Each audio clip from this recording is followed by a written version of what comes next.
It happened at the gallery. Of all places. A room full of strangers and secrets and art, of unspoken truths wrapped in color and light. Lia had been preparing for this show for months. Her first solo exhibit since the pandemic, since the world stopped spinning, and she nearly did too. But this wasn't just an exhibit. It was a confession. Each canvas hung on the white walls like open wounds. Each stroke of paint, an ache, a memory, a page torn from the letters she never sent. The room was still. Soft jazz played through hidden speakers. Visitors moved slowly, heads tilted, hands clasped behind backs, murmuring praise they didn't quite understand. And then she saw him. At first, she didn't recognize him. He was standing in front of her largest piece, titled simply, Unfinished. It was a portrait, but not quite. Abstract, angled, bruised with dark reds and quiet grays. The outline of a man made of fragments. A face that refused to fully form. A figure who looked like he was still leaving. He stood motionless in front of it, as if the painting had rooted him to the floor. And then, as if pulled by gravity, he turned. Their eyes met. His eyes. Those same sea glass eyes. Still calm. Still haunted. But older. Just slightly. Like time had touched him, but not erased him. Lia. That's all he said. Her name. Just her name.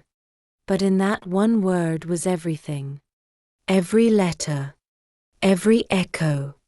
Every goodbye he never gave. And something inside her cracked. So she turned, without speaking.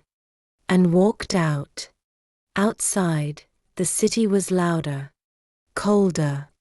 But her breath wouldn't steady. She crossed the street and sat on a bench. The gallery behind her. The past behind her. She stared ahead, unblinking. He had come. Not in a dream. Not in a letter. But here. Now. Real. And she didn't know what to do with that. She thought she might scream. Or cry. Or laugh in disbelief. But all she could do was sit and shake. The gallery door creaked open behind her. Footsteps. She didn't turn. Then a voice. I didn't know you'd be here. Still, she didn't look. It's my exhibit, she said. Silence. Then, of course. That makes sense. More silence.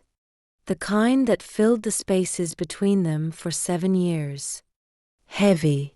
Familiar. Then, finally, I'm sorry. She turned slowly. Faced him.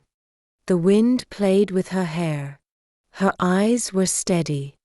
You don't get to say that yet, she said. Then she stood. And walked away. Left him standing in the streetlight. With his coat. With his guilt. With a city full of memories. Because forgiveness isn't found in one sentence. Not when you've been writing your pain for 7 years. Later that night, she sat by her window. The gallery lights had gone out hours ago. The guests had left. But she hadn't moved. On her lap was another letter. Old. Worn. Written on her birthday, the year after he disappeared. She unfolded it. You missed so much, Eli. Not just the holidays or the milestones. You missed who I became without you. And now, I don't know if there's space left for you to fit back in. She held the paper for a long time. Then, for the first time in years, She slid it into a fresh envelope and placed it gently in her bag.